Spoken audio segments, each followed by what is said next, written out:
Shalom, saudaraku yang diberkati Tuhan. Bersama saya Pendeta Resta Karo-Karo kembali menemani Anda dalam belajar sekolah Sabat di pelajaran yang ke-11, Kemurtatan dan Syafaat.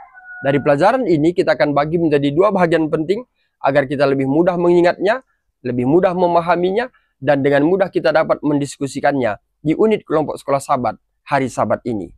Dua poin penting yang akan kita bahas. Yang pertama, kemurtatan bangsa Israel. Yang kedua, doa syafaat Musa. Mari kita masuk ke poin yang pertama, kemurtatan. Ini diangkat dari kitab Keluaran 32 ayat 1 sampai 24. Namun kita akan uraikan lagi, ada 4 poin penting lagi yang harus kita ketahui. Yang pertama adalah penyebab kemurtatan. Kita bisa temukan dalam ayat 1 dan juga ayat yang kedua. Apa penyebab kemurtatan itu? Tentunya bangsa Israel terlalu cepat membuat kesimpulan. Kesimpulan apa? Mereka takut tidak ada Allah di tengah-tengah mereka. Karena Musa 40 hari ada di atas gunung Sinai untuk menerima Dekalog. Sehingga bangsa Israel mendesak Harun untuk membuat Allah berjalan di tengah-tengah mereka. Yang kedua, kita temukan penyebabnya adalah Harun lemah di hadapan mayoritas. Bukankah Harun yang menyaksikan bagaimana pertolongan Tuhan membebaskan bangsa itu dari perbudakan di Mesir? Bukankah Harun melihat bagaimana laut Teberau itu terbelah dua dan Firaun bersama dengan tentaranya hanyut di laut itu?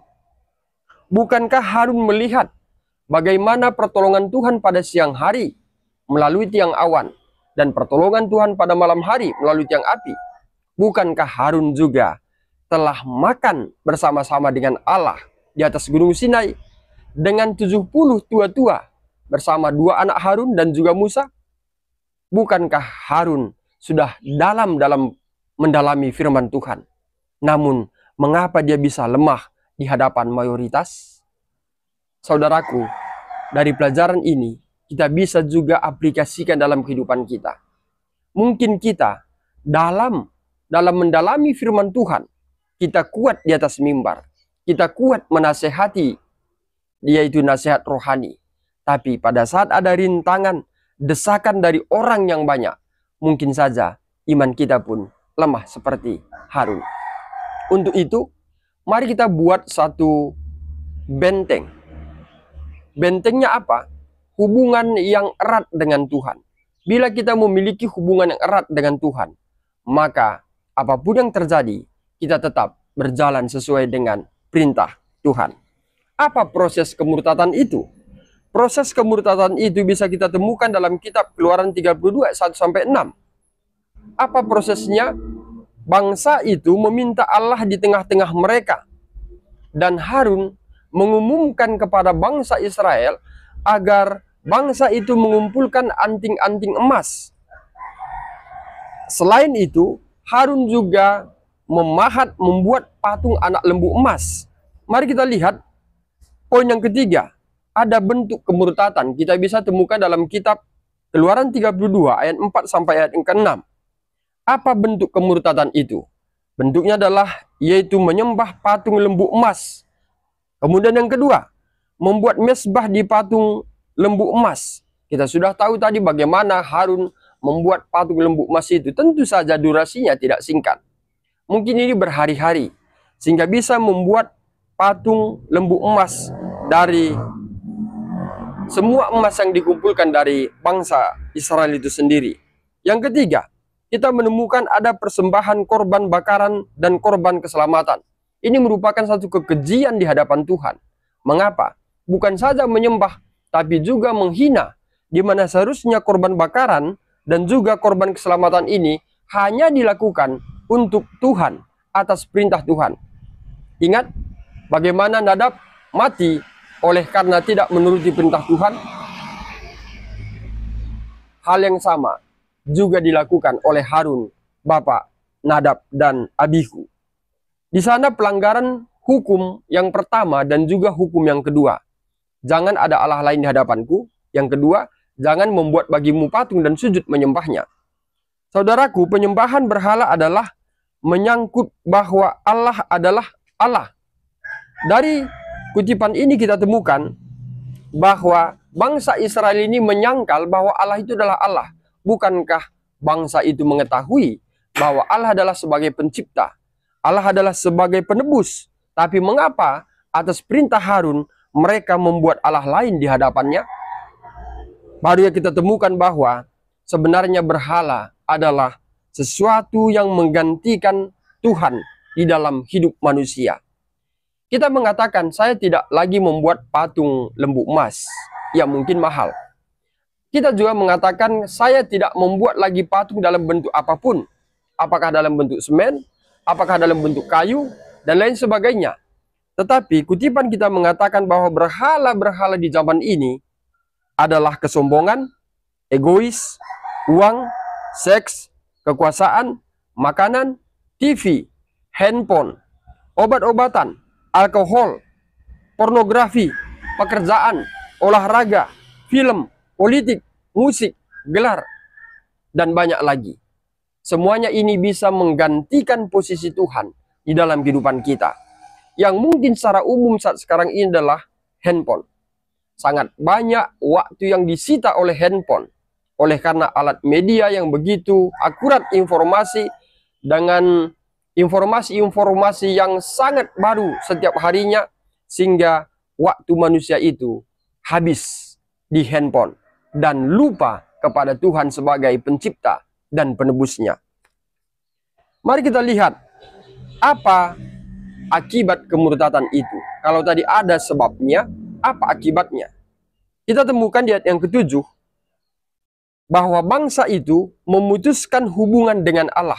Pada saat mereka menyembah patung binatang itu, maka mereka sudah memutuskan hubungan dengan Allah.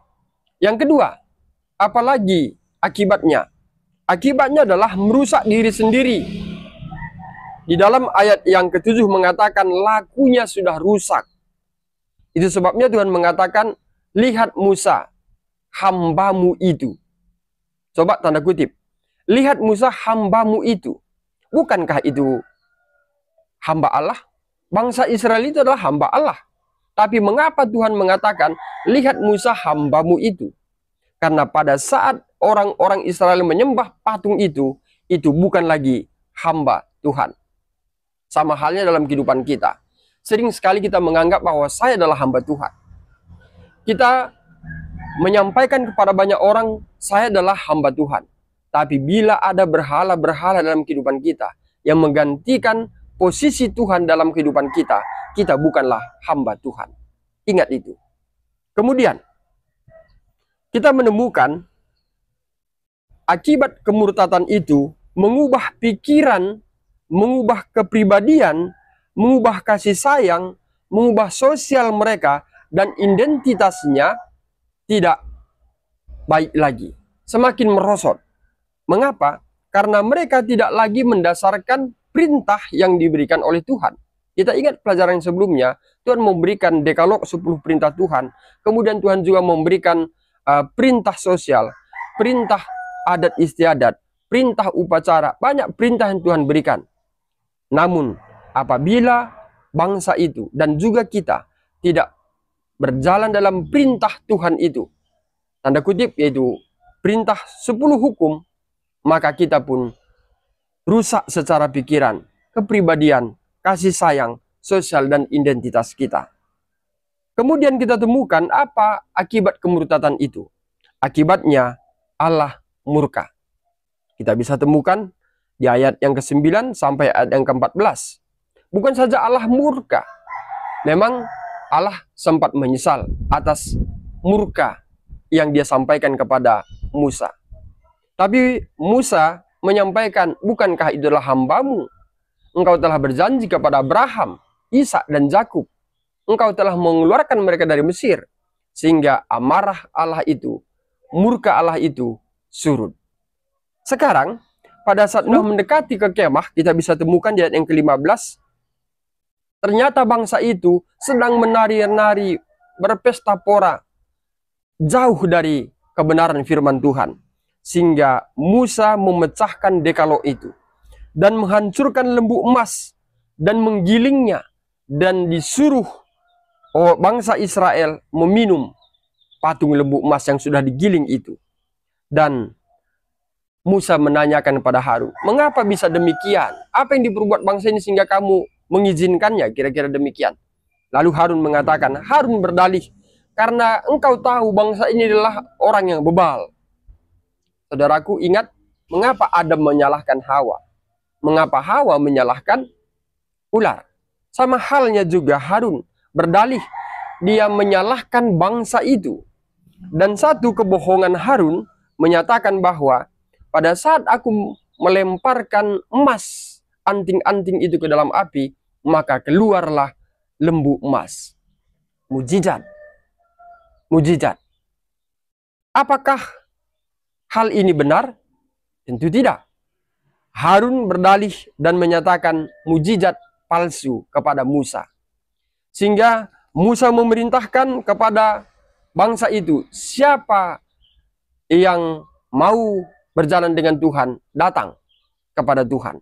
Dan kaum Lewi datang. Dan Musa memerintahkan supaya baik saudara dan saudara membawa pedang dan saling membunuh. Ya, akhirnya 3.000 orang mati saling membunuh di peristiwa itu. Inilah akibat dampak daripada kemurtatan. Tidak ada hal yang baik kita temukan di dampak atau akibat dari kemurtatan. Sama halnya dengan kehidupan kita sekarang ini.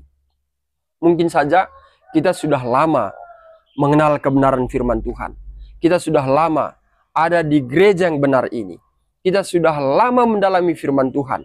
Tapi bila ada kemurtatan, lihatlah bagaimana dampak-dampak buruk akan mendatangi kita dan membuat kita semakin jauh dari Tuhan. Sekarang mari kita masuk poin yang terakhir, yaitu doa syafaat. Poin yang kedua, doa syafaat Musa. Apa doa syafaat Musa? Musa kembali naik ke atas gunung dan Musa memohon agar Allah mengampuni orang Israel. Ini sangat luar biasa. Dan Musa mengatakan lebih baik nama Musa dihapus dari buku kehidupan. Ini merupakan gambaran kepada Yesus. Yesus juga pada saat dia disalibkan, Yesus mengatakan, Tuhan ampunilah kiranya mereka, karena mereka tidak tahu apa yang mereka perbuat. Saudaraku, walaupun demikian, tentunya Tuhan tidak mengizinkan nama Musa dihapus dari buku kehidupan. Mengapa? Karena hanya Yesuslah yang dapat mengampuni dosa manusia. Walaupun Musa adalah merupakan gambaran, cerminan daripada kepribadian Yesus. Apa jawaban Tuhan? Siapa yang berbuat dosa, namanya akan dihapus dari buku kehidupan. Musa tidak layak namanya dihapus dari buku kehidupan, karena dia tidak melakukan dosa. Hanya mereka yang melakukan pelanggaran terhadap firman Tuhanlah yang dihapus namanya dari buku kehidupan. Dalam hal ini, saya anjurkan supaya kita juga membaca buku Alpha Omega jilid yang ke-8 di pasal yang ke-28. Di sana dikatakan bahwa nama-nama yang sudah disebutkan, dituliskan namanya dalam buku kehidupan, ternyata bisa dihapus kembali. Apabila apa? Apabila tidak turut dalam membawa Injil kebenaran kepada banyak orang. Jadi jangan kita menganggap, oh saya sudah dibaptis, nama saya sudah ditulis dalam buku kehidupan. Dalam buku Alpha Omega jilid 8 pasal 28 mengatakan namanya bisa dihapus bila mereka menolak tuntunan Roh Kudus untuk berjalan dalam kebenaran dan tidak membawa Injil kebenaran ini di mana mereka berada. Boleh baca nanti. Kemudian apalagi jawaban doa yang disampaikan oleh Musa? Tuhan menyampaikan supaya Musa tetap menuntun bangsa Israel menuju tanah Kanaan. Saudaraku yang diberkati Tuhan, dari pelajaran ini kita temukan kemurtatan dan syafaat itu. Bagaimana kemurtatan bangsa Israel dan apa akibatnya. Dan bagaimana doa yang disampaikan oleh Musa. Mari kita tarik dalam kehidupan kita. Mungkin saja kita sama seperti bangsa Israel yang melakukan pelanggaran setiap hari dalam hadapan Tuhan, membuat berhala, menggantikan Allah dalam kehidupan kita, dan kita menyembah Dia dalam kehidupan kita. menyembah berhala-berhala itu dalam kehidupan kita, kita tahu akibatnya pasti buruk. Tetapi masih ada kesempatan bagi saudara dan saya. Sebelum pintu kasihan tertutup, mari bertobat. Datang kepada Tuhan dengan segenap hati. Tinggalkan semua berhala-berhala itu. Dan berjalan dalam kebenaran firman Tuhan. Maka Yesus akan mengampuni semua dosa-dosa kita. Demikian pelajaran kita. Saya Pendeta Arista Karo-Karo. Pamit undur diri. Akhir kata saya sampaikan. Tuhan Yesus memberkati.